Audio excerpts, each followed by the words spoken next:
starting. Got it.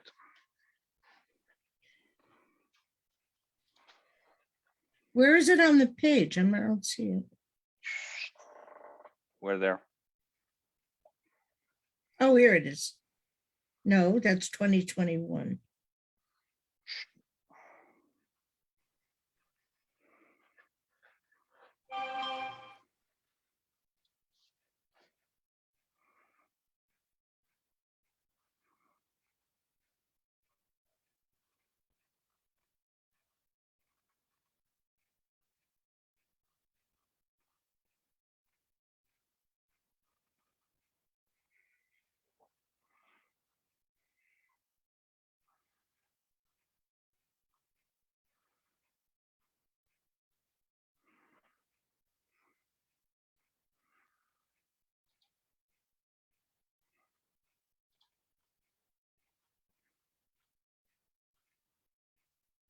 Okay, there I go.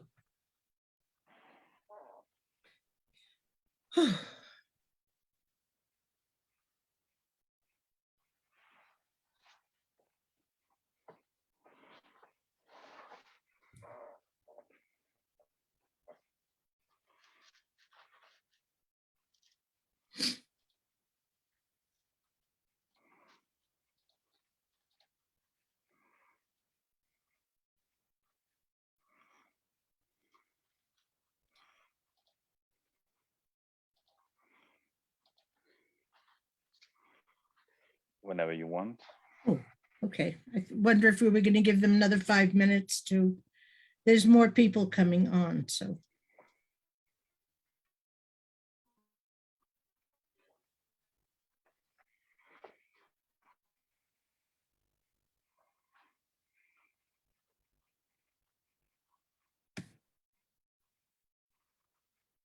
Okay. Move this up. Okay. Okay. Hi, everyone. Thank you so much for joining us today. For Rabbi Jordy's talk, which will be really, really fascinating. I'm sure you've all read the description on the page. There are a couple of dates that are upcoming, and we will, of course, discuss this at the end as well, but I just wanted to give you a heads up. On Friday, this coming Friday at 5:30 p.m. Mountain Time, we have our Tiempo de Reflexión, and this will focus on the last days of Pesach, of Passover. So for that one, the registration is required. And then on Sunday, April 24th at 2 p.m. Mountain, we have the discussion on this month's book club, which was with Dr. Mark Schneegert, the anthology of religious poetry from the Mexican Inquisition trials of 16th century crypto Jews. So if you attended the interview with Dr. Schneegert and you've read the book as well, please join us for the discussion, and registration again is required for that. Upcoming in May, on Sunday, May 8th at 2 p.m., we have the new edition of the Whispering Lines Book Club. And this is an interview with Dr. Ron Duncan Hart of Santa Fe here in New Mexico on the long journey. And again, that will be a Facebook Live. So just join us on Facebook at the Sephardic Heritage page. And later on in May, on Friday, May 20th, at 5:30 p.m. Mountain, we have the Tiempo de Reflexión again. And on Sunday, May 29th at 2 p.m., we have the review discussion of the Long Journey book that we interviewed Dr. Ron Duncan Hart about. So we'll talk about this at the end, and we'll also have these dates on the website as well. This is being recorded, so if you are late or you've missed some of it and you're joining us later, or you've had 3,000 other things to do today, as many of us do. It's being recorded, so we invite you to, of course, listen to the recording at any time that's convenient for you. And I will now turn it over to Rabbi Jordy. Hi, Rabbi Jordy. Hello, Shelley, and thank you very much for the introduction, and thank you everybody for being here today. I really appreciate that. I know it's Wednesday, it's 2 p.m. So welcome to this presentation on Nobleza Conversa. So we have been talking about genealogies and history and colonial period. So today I want to put together, this is what was in my mind for the last couple of months, putting together somehow of a global vision of the history of conversos in the Western Hemisphere. So I'm going to start with Nobleza Conversa. There was a 1940s Spanish movie called Nobleza Baturra, which means Aragonese nobility. It was a 1940 movie in Spain. So I took the title, but I changed Nobleza Conversa instead of Nobleza Baturra. So today we're going to look at some of the roots, some of the converso roots in some nobility lines that we have in colonial period. So it's going to be a mix between history and also with genealogy. On the genealogy aspect, I don't want to be too complicated, so I simplified it. So if you need more data, I can share as usual. I can share the PowerPoint or my notes with whoever. So you can always email us at Sephardic Heritage Institute nm@gmail.com. Okay, so let me start for today. So this is a quick overview of what we will see today. So the first thing I want to introduce is some sort of periodization that I came with, that I'm going to focus. It's going to be my line of research for the next couple of months. The first one is going to be, 1500, early period. I'm going to say 1492, 1500. The second period is around 1550s to 600. And the third period is going to be the 1650s. So the second aspect that I will introduce you is to some authors, classical authors, important research that they have published, that they have done, and I try to cover some important aspects from Chile, the Viceroyalty of Peru, and Viceroyalty of New Spain.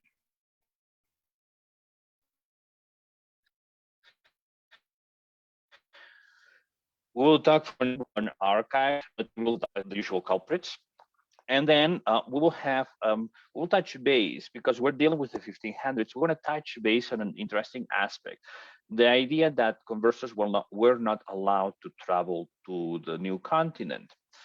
We will have a case study, but there are a couple. I will mention another couple of examples.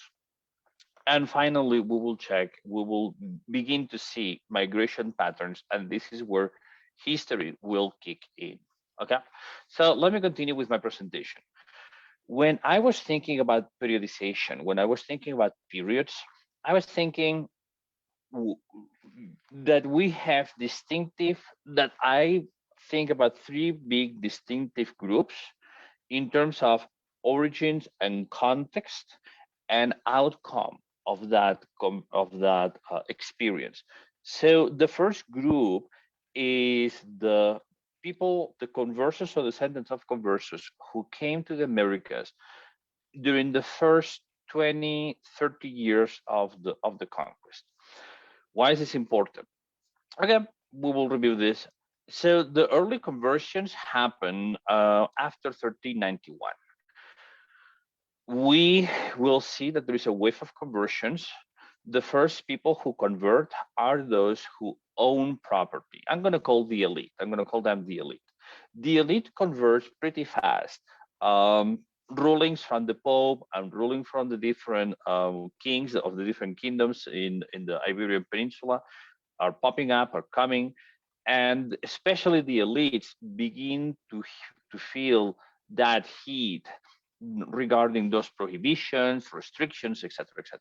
So especially those who have something to, especially those who have something to care for, properties, money, etc., etc., meaning the elite, we will see an early period of conversions around 1420, 1430. Successively, it will happen until 1492. 1492, when I explain the expulsion, normally say it's a cherry. It's the end of a process that begins 100 years before in 1391. So during those 100 years, we will see different waves of mass conversions, normally as a result of the different of a more restrictive legal frame. So first, the first people who will convert are going to be people on the top, the elite, and then it's going to be trickling down. So in 1492, I'm going to say that normally those who convert are those who are left with less, that they have less property, or those who were more, again, because conversion has to do with the personal will, those who were more attached to their Jewish roots. Then 1492, Columbus arrives to Dominican Republic, Hispaniola, the island of Hispaniola, the Dominican Republic, Haiti today. And during those first 30 years in the Caribbean, the Spanish did not really understand that they bump into a continent. They really thought for a couple of years, they thought that they were in Indonesia or somewhere there, or the Mariana Islands. They were short. Columbus was short in his calculations, and he thought that the sphere was smaller than what it really is. And he arrives to a new land. He thinks it's Indonesia. They begin to discover that there is a Taino population, that he's in front of something else that they don't understand. From the point of view of the Europeans, this is a new possibility. At this point, we don't have any restrictions to go there. Let me say here at this point, and we will touch base on this, that those restrictions will not clearly appear until 1505, and even then, it's a back and forth. Okay, so they come, and this is an unknown territory. So normally, when you explore something new, let's say we're going to the moon or we're going to explore Mars, that would be my equivalent today in our parameters today. Who are you going to choose to accompany you? Who are you going to trust your business? Who are you going to trust your defense? Only to family members and very close friends. So we will see that in those patterns of migration, we have cloistered, very close-knit groups based on family or based on friendships. And this is a very interesting aspect there. Another characteristic of this group is that as a result of their conquest, they're going to be named adelantados, which means forefront people, and they will be given mercedes o encomiendas. Mercedes or encomiendas is land grants. Okay, and we will begin to see how those people begin to develop marriage strategies, especially because you have land and they want to keep that land together, and you want to increase the amount of land that you have. The system of the encomienda, it's, take it with a grain of salt, but I'm going to say it's kind of a feudal system where you have a landlord and you have the people who live there, and the landlord benefits from the work and the production of the land. However, there is a very important difference that will play a role later on in the second half of the 1500s. The crown never loses control of the land. The encomienda at the beginning is given without much of an afterthought. Later on, we will see how the encomiendas, they have a limited space, or they have a limited life in time.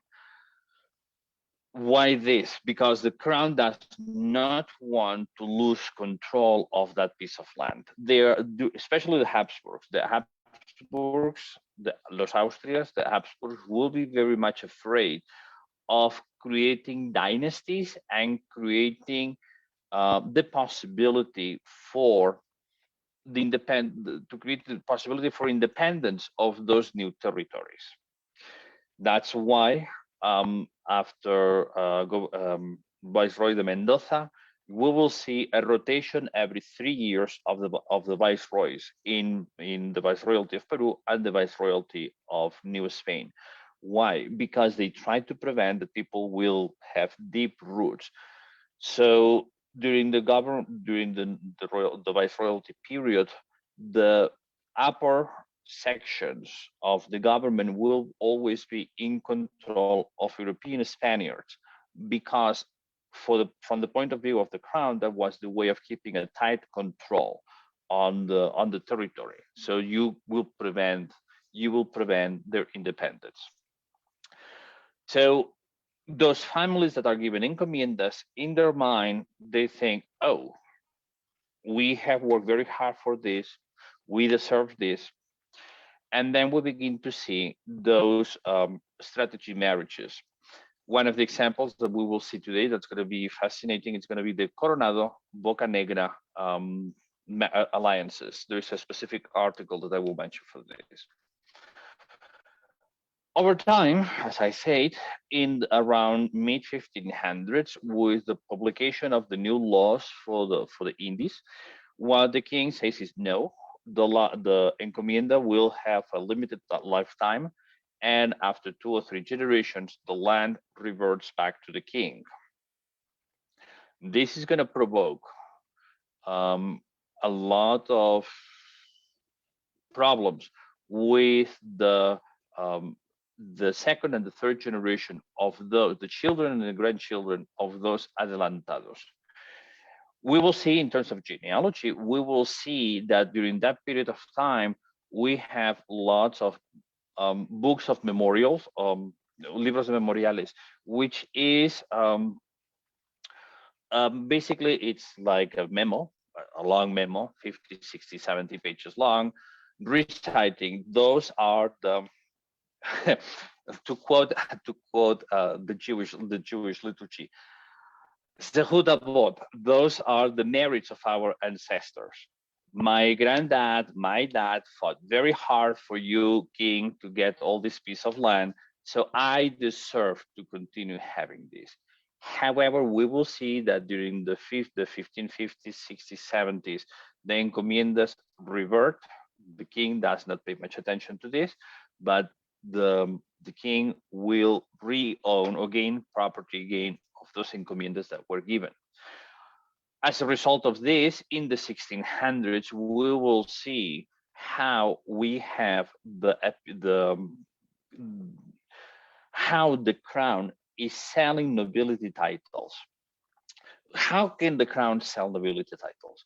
Basically, to make the story short, nobility during the medieval period is acquired by fighting together with the king. At this point in history, there is no more new conquest, and the model has also changed. So as a result, now people can acquire nobility titles by buying into. This is what's called derecho de lanzas, meaning, yes, your majesty, I should be fighting with you in the battleground and defending the crown and defending our colors. However, now I'm gonna buy it. I'm gonna buy my way out, and so I don't have to fight. So I'm giving you cash.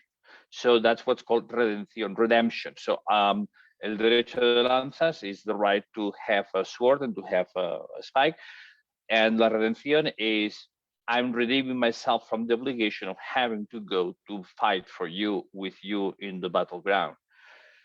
This is the way that this new nobility will acquire, by means of money, will acquire those nobility titles. The second group that I have is the one that I'm going to say 1550s, 1600s. Here you have the book, the last book published by David Giglitz, Sichrono Ibrahim, in which he talks about living in Silverado. This is 1550s, and I'm going to refer to my presentation on the conquest from Michoacan to New Mexico that I gave here. You can see that recorded here in the Facebook group a couple of weeks ago, or a couple of months ago.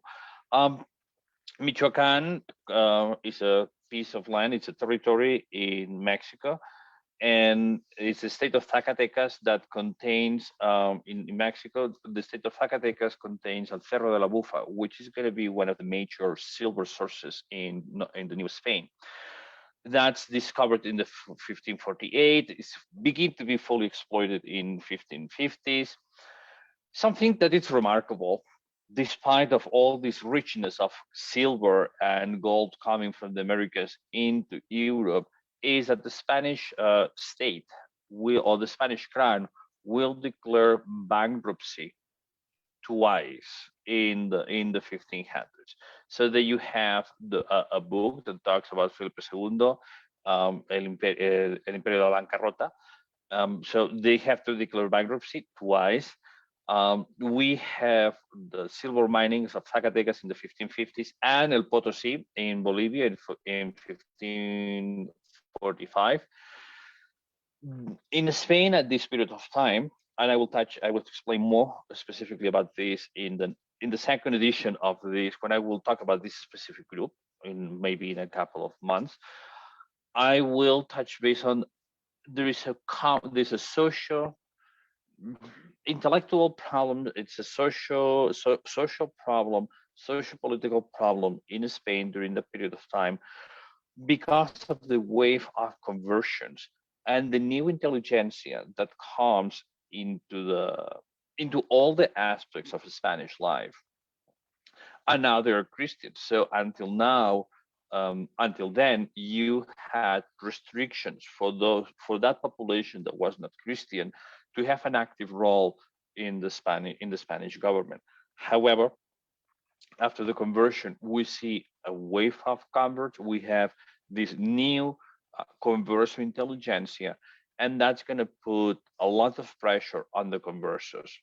That's when limpieza de sangre is going to be played very hard in some places, and people will feel that. So put together this discrimination, those social political problems that you have, together with economical problems that touch everybody.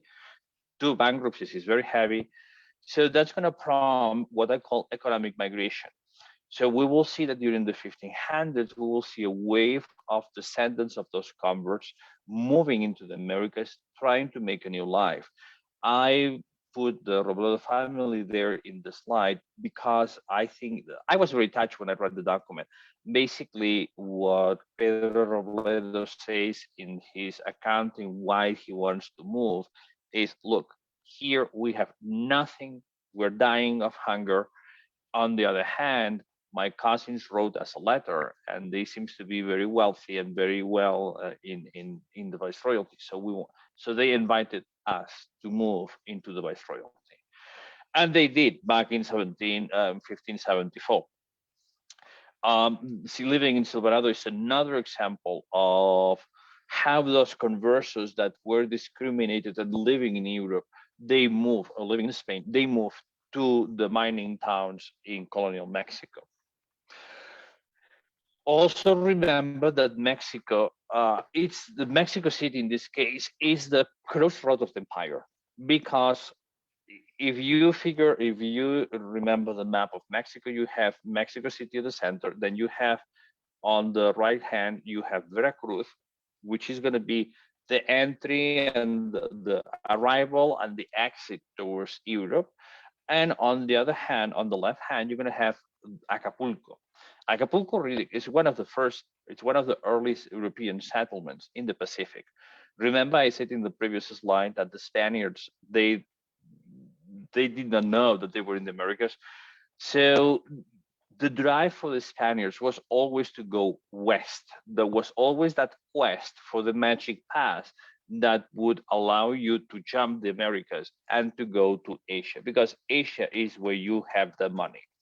So in that, when they realize that, gee, I mean, this is a continent, this is much bigger than what we ever thought, then they really try to get into Asia. They will build the city of Acapulco, which is going to be the harbor, it's going to be the departing point, and then later on the arrival point for the shipments to Manila, Philippines. So there is a connection. So you begin, there is a connection east to west, going through Veracruz, Mexico City, Acapulco, and then the Philippines. And then when the Tornavento is invented, when they discover that there is something called the Humboldt Current that allows you to go along the coast of Japan and end up in California, and then you can come down California to Acapulco, then you have this cycle there. Then it really becomes the east-west. So Mexico is in the middle of the east-west, but also on the axis north-south, because Acapulco is also the point of arrival, together with Panama. It's also the point of arrival of the ships from Peru and Chile. So you have all the Pacific, all the of the Pacific American coast is connected through Acapulco, Mexico City, and then Veracruz. So this is how it works. So that's why when I look at the viceroyalty, Spain really is in the upper right corner, and Mexico City is really in the middle. This is something that we will talk about, the Parian and other things. Then you have El Camino Real. El Camino Real crosses north-south the viceroyalty from Guatemala to here Santa Fe. Camino de Mulitas, meaning the donkey path. It's the path between Acapulco and Veracruz, because the shipments were unloaded on mules, and the mules will transport everything to Veracruz and then load it again into the ships to Spain. The third group that has its own history as background, development, and consequences is the group in the 1650s. This group is specifically Portuguese. However, remember that Charles I marries Isabel of Portugal, and then they have Philip II. So during the kingdom of Philip II, Portugal and Spain they have the same crown. Then what happens is, during the period of Philip III, there's lots of gravamenes, there's lots of taxes on the Portuguese commerce. Portuguese don't like this, of course, and then they revolt in the 1640s, 1650s. They revolt, and the head of that revolt is the Duke of Braganza that you have here in the image, who is going to become Joao, Rey Joao, John IV in Portugal. So when this happens is when those Portuguese Jews that were in the colony, not the colonies, but they were in the viceroyalties in Peru and New Spain, they are perceived as the fifth column. As a consequence, the Inquisition will persecute them, because the geostrategical interest of the crown is, who are those people? If the Portuguese have rebelled, remember, there is this constant fear that the Americans will get independence. Eventually they did in 1821, but in the meantime, that's the fear that the Habsburgs have. And they are afraid that those Portuguese living in the viceroyalties, they will eventually rebel and lead towards independence of the viceroyalties. Also, back in Spain, the issue is that Conde Duque de Olivares, Philip III, they have a very close relationship with financially powerful Converso Portuguese or Jewish Portuguese families. At the end, when Portugal breaks away from Spain, and they marry, the House of Braganza marries into the House of the Stuarts in England. They transferred the control of Tangiers, the Moroccan city, to the English. That really scares the Spanish, because at that point you're giving control to the entrance of the Mediterranean to the British, which today I'm going to say is the equivalent to Gibraltar. So the English now, they have a strong fort controlling the entrance, the comings and the goings of the Mediterranean. That's what provokes then this upsetness in the Spanish crown, this persecution, and as a consequence of this, the migration in this case goes towards France, Bayonne, or Amsterdam, Hamburg, and London. Why those locations? It's not random that they move to those locations. We have Sephardic Jewish presence, or we have Converso presence in Germany, but it's very minimal. The important point here is recently, at the same time that Portugal gains its independence, also Holland gains its independence from Spain. Remember that from the period of Charles the, sorry, I have the doc here. So from the period of Charles the First, Charles the First is the descendant of the Habsburg, so mother is Spanish, father Philip the, oh gosh, Philip the Cute, I call him, Philip the Nice. He is the Habsburg, so from the paternal side, he inherits the kingdoms in Belgium, Holland, and part of Austria. Also, on the Spanish side, he inherits the different crowns that we have in the Iberian Peninsula. So that's how Holland became part of the Spanish crown until Philip III, when with the Protestants and the breaking the Catholicism, you have the Catholics and you have the Protestants. The Dutch aligned with the Protestants. There is, from the point of view of the Dutch, I'm going to say there is a sympathy or an empathy towards those Jews. So they are welcome in Amsterdam and they're welcome in London, because they see them as the persecuted by the enemy. As the saying says, the enemies of my enemies are my friends. So in this case, what we have is this empathy towards the Jewish groups, because they have been persecuted by the Inquisition, the Spanish Inquisition. The Dutch know very well what was going on there. So they welcomed that group, and you have the settlement in Amsterdam and Hamburg.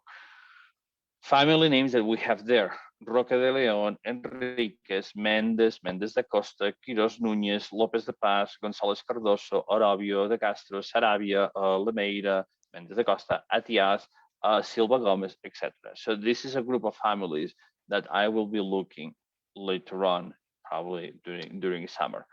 So generally, I divided those. I see those three groups in terms. My thinking was the point of origin, why that happened, what's the context for them to be separate, what's the evolution of that group, and the outcome of that group.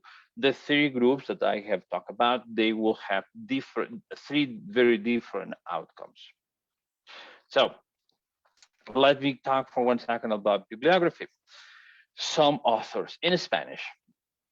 So, oops, I did not put them in white. You can see the bracket there, but I did not put it in white. So I apologize for that. So we have one of the most interesting authors. I have to recognize that Viceroyalty of Peru is not exactly my forte. I know pretty much the history of Viceroyalty of New Spain. So one of my favorite authors is going to be Guillermo Lohan Villena. He has published all these books. He has been very active publishing. Then you can see, for instance, one that's very interesting is Los Regidores del Cabildo de Lima, or Los Regidores Perpetuos del Cabildo de Lima. So those are very interesting books. They cover many people. In one case, I will refer to one of those books. En Una incógnita despejada, la identidad del judío portugués de la discreción general del Perú. That's interesting. So you have also other genealogies there. Another very interesting book is 2009, is Crónica de una familia entre dos mundos, Los Rivadeneira, entre México y España. And last but not least is Luis de Roa y Urzúa, El Reino de Chile, 1535-1810. It's an awesome work. There are other things for Rio de la Plata. There are other things for Nueva Granada, which today Venezuela, Colombia, that area there. So that would be some titles that if you have the possibility of acquiring them, if you're interested on this topic, I highly recommend that you buy them. So now we are in the internet era. So we rely more and more and more on the documents that have been scanned or the catalogs that we can have access online. So here you have two of the most important tools that I use. Pares, Portal de Archivos Españoles, on the right. On the left, you have el Archivo General de la Nación. You have there, I put the links where you can go and check. Archivo General de la Nación de México has some, but it's not comparable to the amount of documents you can have in Paris. Say that. Remember that internet does not contain everything. It's always very important to go to the local archive, to touch ground, to be in contact with local historians and local archivists. I cannot emphasize this enough. If you know Spanish, I would suggest you to watch Radio INA. Radio INA has a YouTube channel. There was 2 months ago, they did an interview to a historian who has done some digitalizations of the documents that are found in the Church of Santa Prisca in Taxco. Taxco is very important for us, I mean, for our genealogies here, because Taxco is one of the most important mining centers. And there you have the baptismal record. Those baptismal records are not scanned. Now they are scanned, but until recently, they're not scanned. The situation in Mexico, as she explains, as the historian explains, is very different state from state. There are states that are much more into it. There are states that they don't care. So that produces a very uneven result. So when you do research, please remember and keep in your mind that that document that you're looking for may not have been scanned, okay? And again, I always advise for creating networks of professionals, talking to other professionals, historians, archivists, genealogists in those locations, and probably they know the document, probably they have the document, or probably they can go and do the picture for you of the document.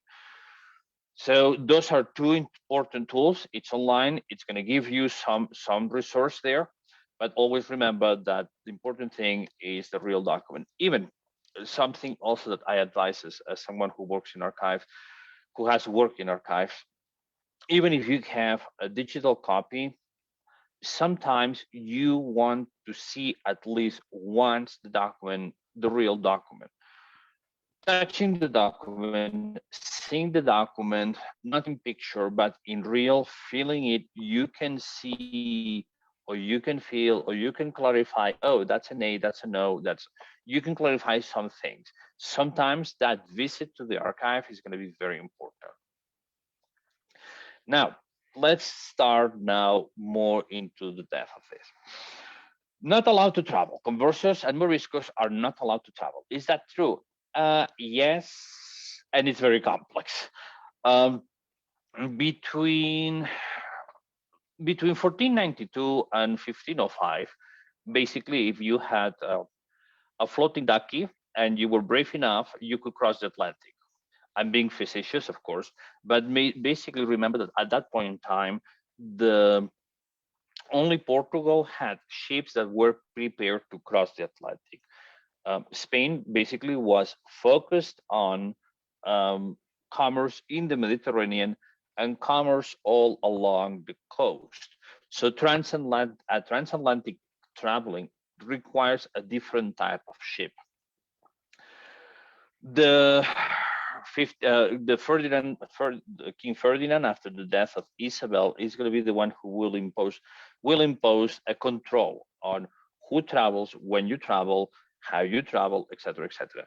So that's going to be a beginning and an end of this free travel to the Americas. So since 1492 to 1505 is free.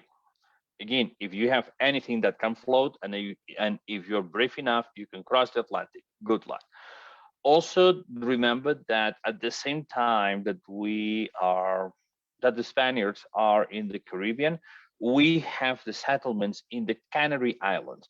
The Canary Islands are going to be super important because that's going to be the last base that you will touch where you can refuel water and food, etc., before you're going to make the crossing of the Atlantic. I will refer to another presentation that I had about Carrera de Indias, so you can check it in our Facebook group where I talk more in detail about the Carrera de Indias. Now, is it true? Yes, there is a moment when you have to present documents that you will prove that you have no Jewish ancestry, etc., etc. However, there are moments that come and go. It's not all one single. It's not a cookie cutter answer. Um, that requires a little much more a little study in depth. Who produces those? How do you prove that you're pure blood to be able to cross? Basically, you have to go in front of an agent and you have to present three witnesses that they say they know you. So you begin to see there, they say that they know you back from childhood and they can give testimony for you. That's the question about the Linojudos. Linojudos is a character. It's a professional genealogist, quote unquote, that we have in Seville. You will see that we have these cleaning genealogies, because when people they want to go up in the social ladder, they have to prove those genealogies. So when I look at those reports about hidalguías, something like this, that's where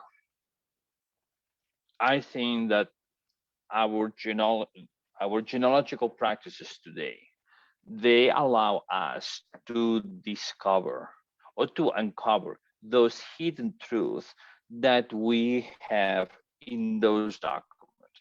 So those documents, you can trust them with a grain of salt, but you have to do your homework and you cannot fully rely blindfolded in those documents. You really have to double check every statement that is said there. Okay.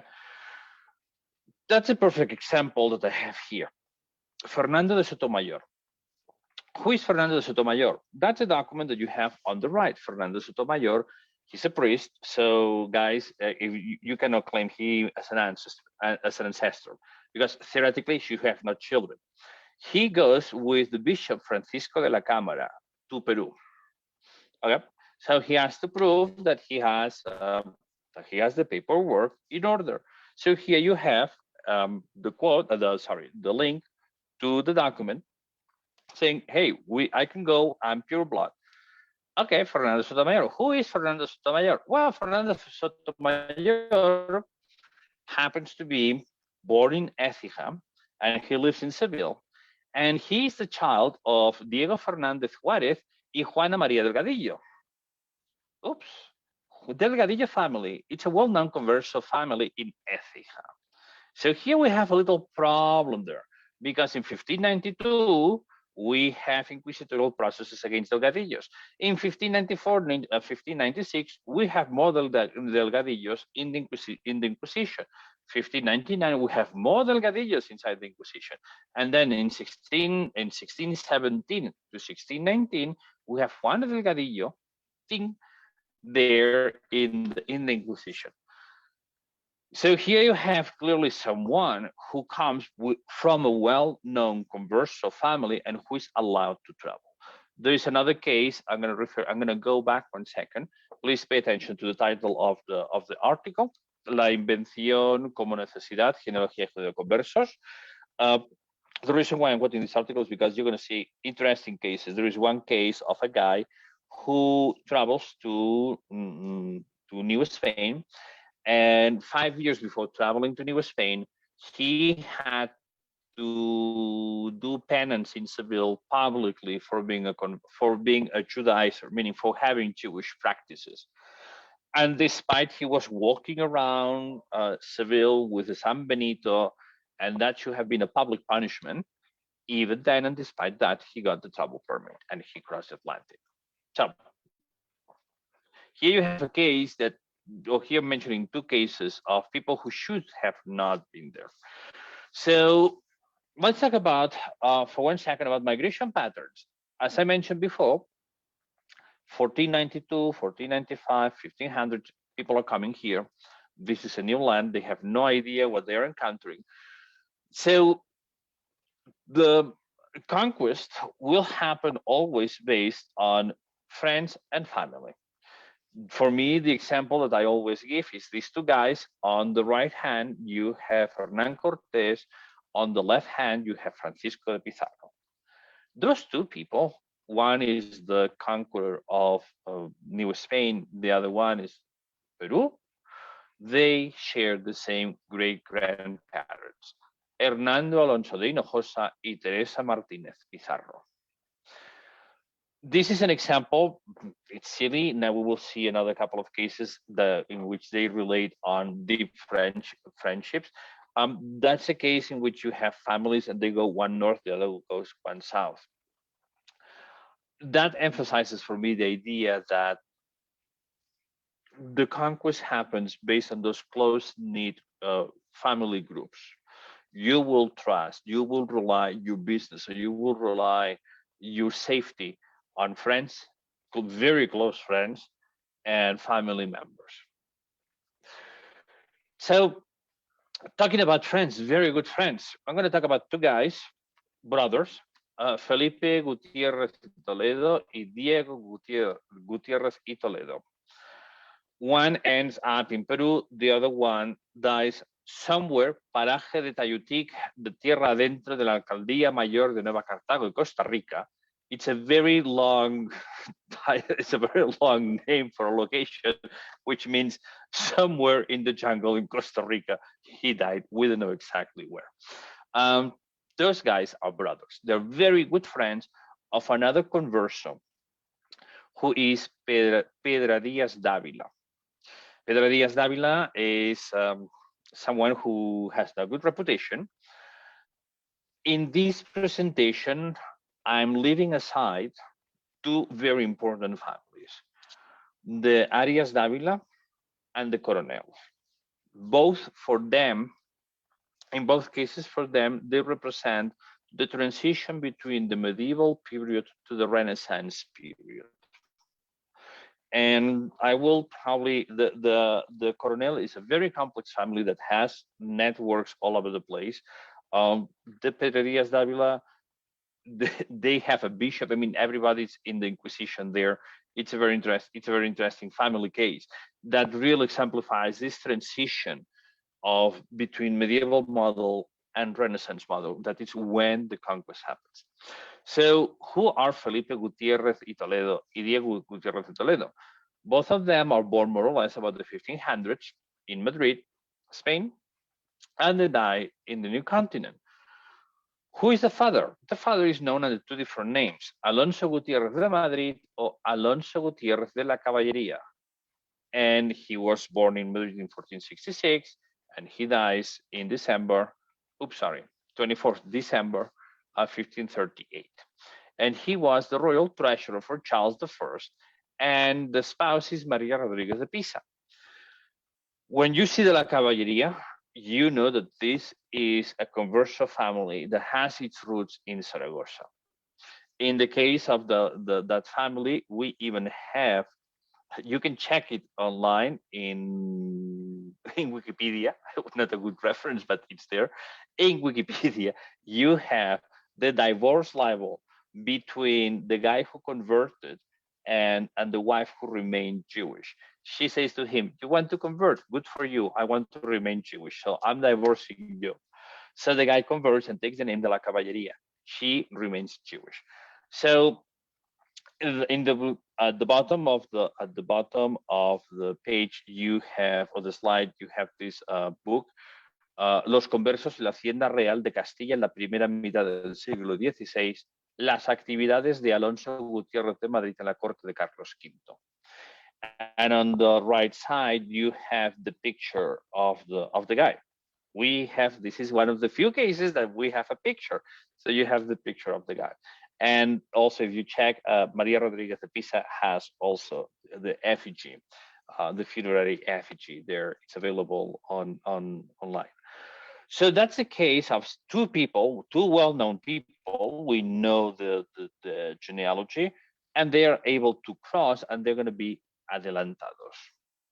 Another case is Gonzalo Jiménez de Quesada. Gonzalo Jiménez de Quesada is born in Cordoba or Granada, we're not pretty sure, in one of those places around 1495, and he dies in 1579 in Mariquita, Nueva Granada. He is the founder, he's the first alcalde, or he's the founder of Santa Marta. So Gonzalo is born from a converso family from Cordoba. The father is Luis Jiménez de Quesada, and he is a relative of Gonzalo Francisco de Cordoba. That remember the family name de Cordoba? It will appear in the next couple of slides. So both he and the father, they're lawyers, and they practice in front of the Audiencia de Granada. Unfortunately, the business family goes south, and they have to declare bankruptcy. And again, he moves to he's invited to emigrate. He moves into the Americas, and he's going to be one of the conquerors of this territory, New Granada, Nueva Granada, which is today Colombia, Venezuela.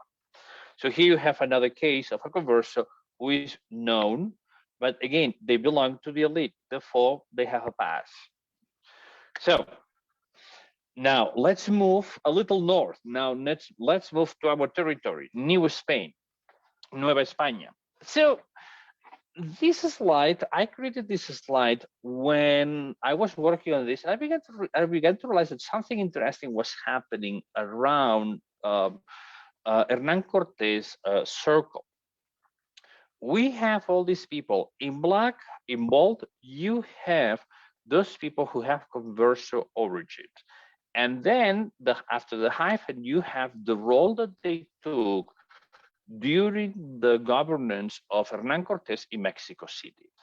Pedro Arbiúndez Chirino, veedor, means supervisor.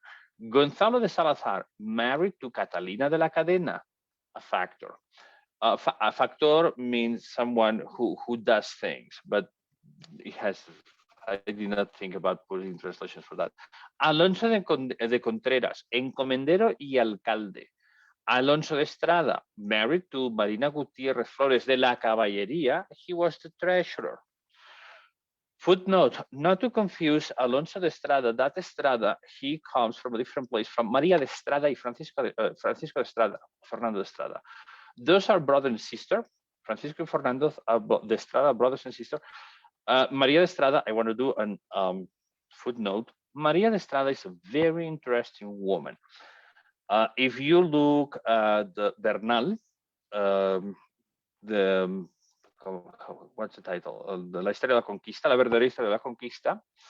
Bernal talks about that woman, María de Estrada, as someone who knows how to write, how to fight. She was as brave as any other man. She kicks ass during the conquest like anybody else. So there you have someone, a female, a Spanish female, who is in the front line of the battles, and she is not shy. However, they're not related because Alonso de Estrada comes from a different location. The Fernando and Maria de Estrada, they come from Seville. Alonso de Estrada comes from Castile. At the bottom, I put that there is an infight. If you're interested in history, it's very interesting to look at this period 2130, 1521, 1530. It's called La Primera y la Segunda Audiencia. La Primera y la Segunda Audiencia. Refer back to that lecture that I gave about the conquest of Michoacan to New Mexico, because I touched base on that, especially at the beginning. Hernán Cortés seems to be surrounded by people who have converso background and or are married to people with converso background. Nuño de Guzmán, who is going to be the head of the Primera Audiencia, is not.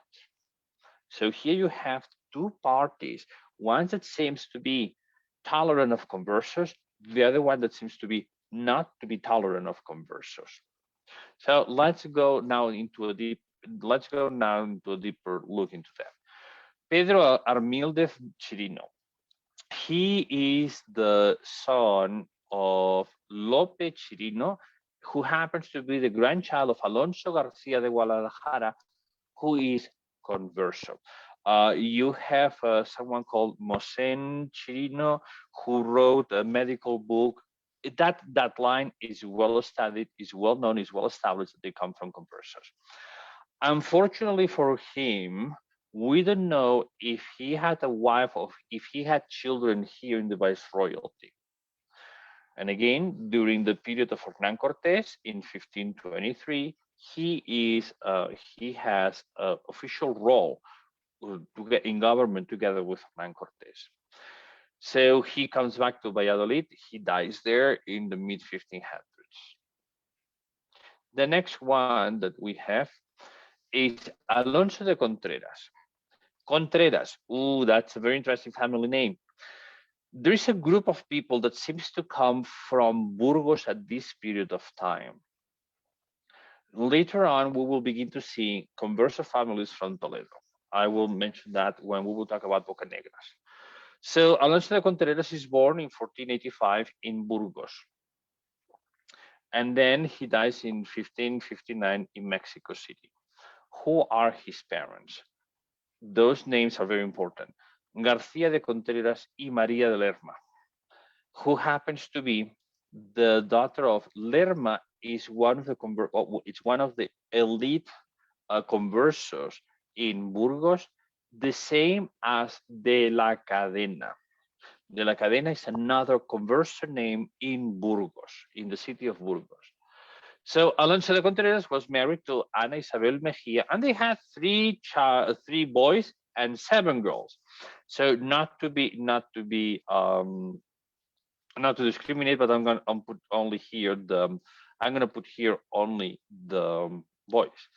García de Contreras, 2, married María de Villaseñor y Cervantes de Lara, and they have 2 children, Alonso de Contreras y Orozco Cervantes y Andrés de Contreras de Figueroa. The second one is going to be Baltasar de Contreras Figueroa, who married Ana de Angulo. And then Alonso de Contreras de Figueroa married María de Villegas Quijada. And they have 1 child, Isabel Mejía Figueroa. Villaseñor is going to be one of those family names that now this is going to lead more into the nobility aspect. So when you look at who are those people, they are encomenderos. Encomenderos means they have been given land, they have land grants. It's what Vasconcelos, the minister of culture back in the 1920s in Mexico, calls la nobleza pulquera. The pulquera, it's a type of drink that you have cultivating the maguey. And la nobleza pulquera is those who are extensive land owners. They own extensive pieces of land. They have those big haciendas, and they live. The income comes from those haciendas. So they basically they don't produce much, as they are just the landlords. So the other name that I mentioned is Catalina de la Cadena, born in Granada, and she dies in Pánuco. She's the daughter of Pedro de Baeza de Maluenda or Malvenda, and Catalina de la Cadena y Martínez de Lerma. So here you see again Cadena, Lerma. And she's the sister of Antonio de la Cadena Maluenda, who is alcalde, who, who happens to be the alcalde of Mexico. So here you have again the close knit. One will bring the other. Hey, things are going good. Come. Okay. He married Gonzalo de Salazar, and they have children: Bernardino Salazar, Hernando Salazar. Sorry, my camera is in front of the screen, so that's why I have to go. Catalina Salazar y de la Cadena, Juan Velázquez de Salazar y de la Cadena, who marries Isabel de Rojas. Just hold that name. Isabel de Rojas is going to be another interesting name. So another name that appeared before is Marina Gutierrez Flores de la Caballería, born in Almagro, dies in Mexico City. She's the daughter of Mayor Flores de Guevara, sister of Diego Gutierrez de la Caballería. Again, another family member who comes there and dies in Nochistlán. And she marries Alonso de Estrada, who is born in Ciudad Real, who has no relationship with Maria de Estrada or Fernando de Estrada. They have 5 daughters and 1 boy. Let's start with the boy because that's super easy and funny. He will become, they had arranged a marriage. The arrangement never worked, and the kid became a Dominican friar. So, and he became Juan de la Magdalena, OP. OP is Orden Predicatorum, the order of the predicators, meaning Dominicans. So we should have no descendancy from there. But who we have descendancy, and look at the strategy of marriages there. That's very important. Luisa marries to Jorge de Alvarado. If you're in Mexico City, you will probably remember El Salto de Alvarado, la calle del Salto de Alvarado, which is an infamous crossroads in Mexico City. That's important. Maria marries Luis de Guzman. Francisca marries Alonso de Ábalos. Ábalos, sans familia, Dávalos. Ana married Juan Alonso de Sousa. Beatriz marries Francisco Vázquez de Coronado. That's a very famous name here in New Mexico.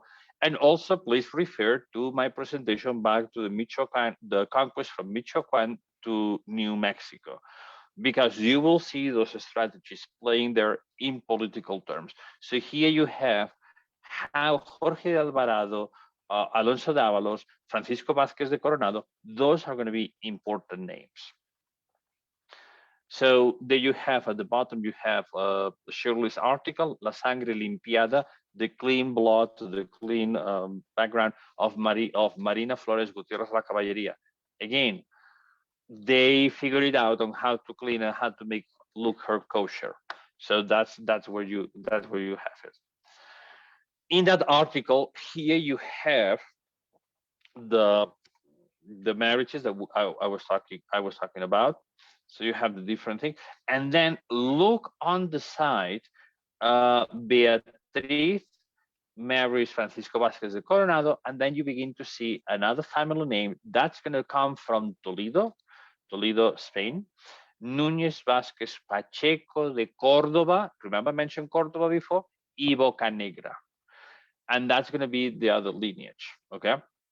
So that genealogy is available on Shirley's article there.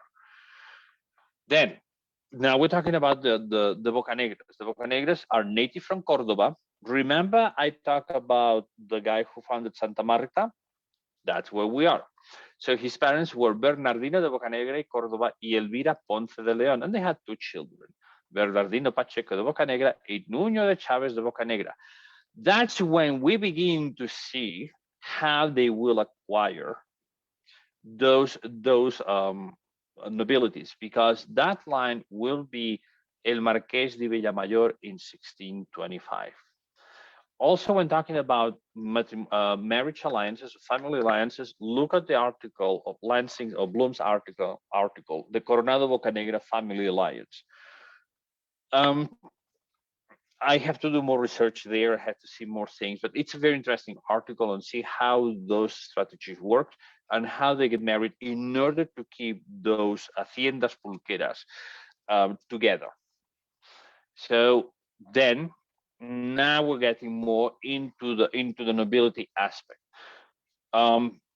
refer to Marqués de Villamayor de las Ibernias, historia genealógica de los títulos dignities nobiliarios de México, de la Nueva España, México. There you have how that family gets married into, once they acquire. At the top, you can see Francisco Pacheco de Córdoba Bocanegra, Marqués Villamayor, Marqués de Villamayor de las Ibernias. And then you can see how later on they begin to marriage with other nobility like the Conde Villadon Pardo, Marqués de Agrópoli, Conde de Tendillas, Marqués de Mondeja, etc., etc. So then, because they have casherized by means of money, they have casherized, they enter into the nobility. Now they begin to mingle with the nobility and then begin to create those networks inside the nobility. Before, a couple of slides ago, I mentioned Isabel de Rojas. Isabel de Rojas is a very interesting character. Her grandparents are Bartolomé Diaz and Isabel de Rojas, and they were silversmiths in Granada. They had different children. I mean, some of the children stayed in Spain, some of the children emigrated to Peru. So Diego de Rojas is the great, the Diego de Rojas, whose great granddaughter was Juana de Rojas. It's one of the, she marries into the Los Perpetuos, el Cabildo de Lima. She marries into the big families in the Cabildo de Lima. That's why I'm referring to Loma and Villena. For our case, for New Spain, we have Isabel de Rojas. Isabel de Rojas marries, is the daughter of Bartolomé Diaz and Isabel de Rojas. Again, we see this repetition of names. She's born in Granada, we don't know exactly when, but she marries with Juan Velázquez de Salazar. They have no children. Then she marries Francisco Maldonado. They have no children. And then she married Tristan Luna Arellano Dávalos, whose parents happen to be Carlos Luna Ramírez Arellano y Juana Dávalos Manrique. And by the way, that's going to be very interesting because that's going to lead to another important family. The picture they have in the background is Mariscal de Castilla. If you go to Mexico City, next to Palacio de Bellas Artes, there is a movie theater called La Mariscala. La Mariscala is the name in feminine of Mariscal, which is, now it's a movie theater, but that's the location of this palace that I have there in the background. So Carlos de Luna y Arellano y Rojas, who is the son of Isabel de Rojas, is going to become later on el Marqués el Conde del Valle de la Rizaba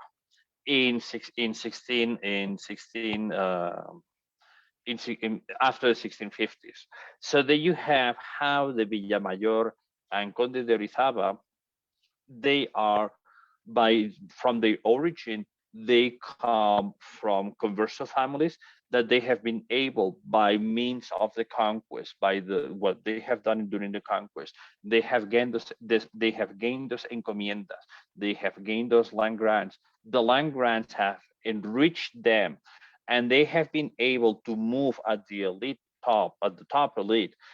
That allows them to buy the titles into nobility and really to be casherized and have their Jewish background forgotten and forgiven, so to speak.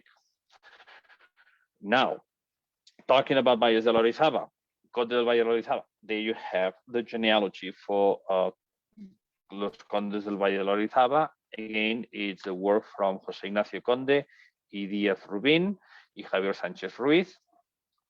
And then you have the source where I have the tree. And then let me explain, and this is the last one. So look at this. In 1544, Charles V publishes the new laws for the Indies. It introduces the idea of servicio de lanzas y la redención, el derecho de lanza. So you can buy your title, you can buy your nobility title with money. So in 1500s, during the 1500s, in 100 years, Spain, the crown, the king, only gave one single nobility title, El Marquesado del Valle de Oaxaca, which is Hernán Cortés, and that was 1529. That was as a reward to Hernán Cortés for the service rendered to the crown. So in 100 years, only one title. In the next 100 years, we're going to see 10 titles. In the 1700s, now we're going to see 19 new titles. So you can see that there is a progression from 1 to 10 to 19. In other words, this is a mechanism that the crown has in order to get cash. It's a cash flow. If you have enough money to buy you the title, then you can buy the title. So there you have, for instance, el Marqués de Salinas y Río de Pisuerga, el Santiago de Calimaya, which is the Altamirano de Velasco Cervantes family, Marqués de Villamayor de las Ibernias, Pacheco, and you can see that they come as earlier as the Los Condes de Santiago de Calimaya. It's very interesting that. Then you have the next one, it's going to be El Conde del Valle de Orizaba, 1627. So all this happens at this period of time because they are losing the encomiendas, but they want to keep that elite status. And how you keep it is you buy into the nobility. So this is basically the idea. If you go to Mexico City, again, across the Palacio de Bellas Artes, you will see La Casa de los Azulejos. I love Mexico City. It's one of my favorite places. If you go to Mexico City, La Casa de los Azulejos is the original palace of the Los Condes del Valle de la Orizaba. Unfortunately, many of the other palaces have disappeared. There is little standing. Yesterday I was watching a documentary on Conde de Regla and how the original palace it's falling apart. So thank you very much. Again, I'm Robert Jordi Gendra, and thank you very much for your interest in our presentation. Here you have my email. If you have any questions, please email me or email us at Sephardic Heritage Institute nm@gmail.com. Thank you. And Shelley, do we have any questions? Yes. Let's see. Is I asked for the name of the radio show that you had mentioned? A radio show? Yes, the Spanish radio show. Oh, Nobleza Baturra. The movie. No, you mentioned but you mentioned something about a radio show for Spanish speakers that addressed I this. mentioned a movie. That's what I'm taking. No, that's okay. I'm taking this from, I took the title and I converted it to Converso. So Understood. It has nothing to do with, it's a movie, sorry.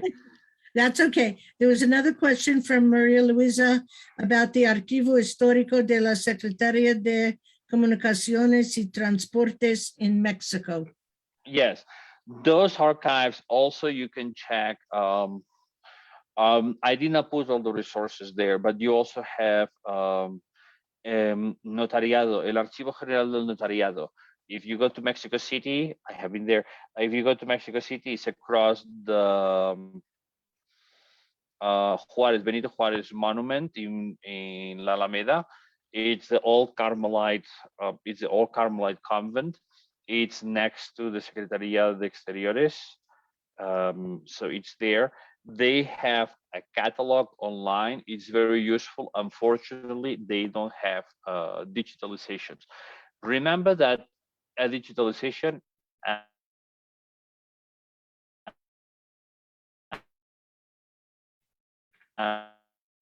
as Marcus Schneider expenses.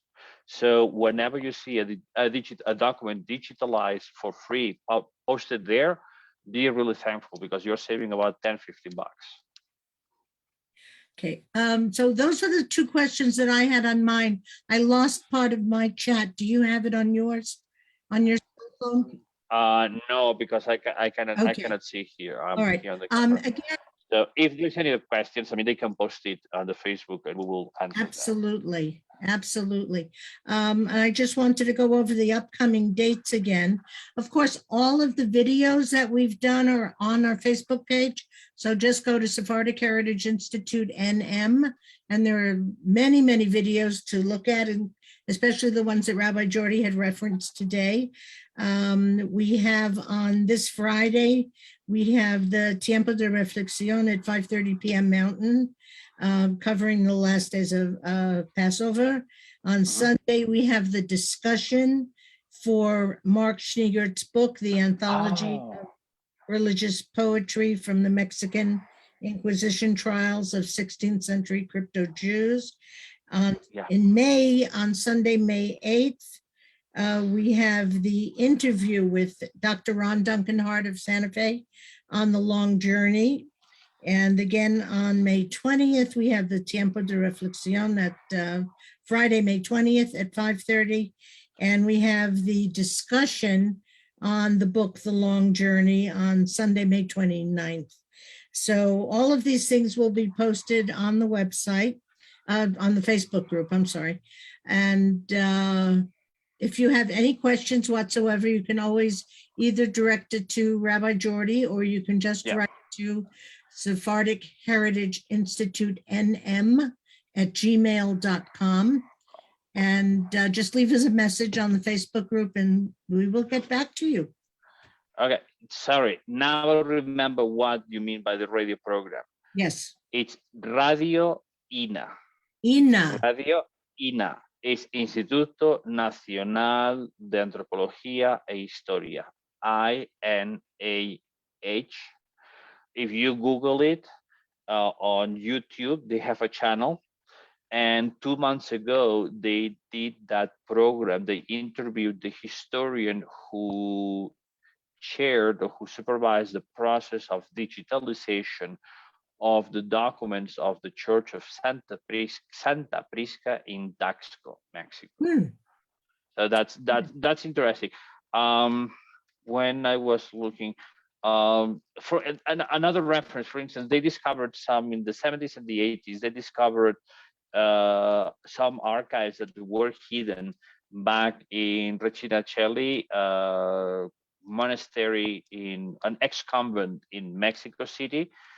It contains about 20 baptismal books dating from 1700s.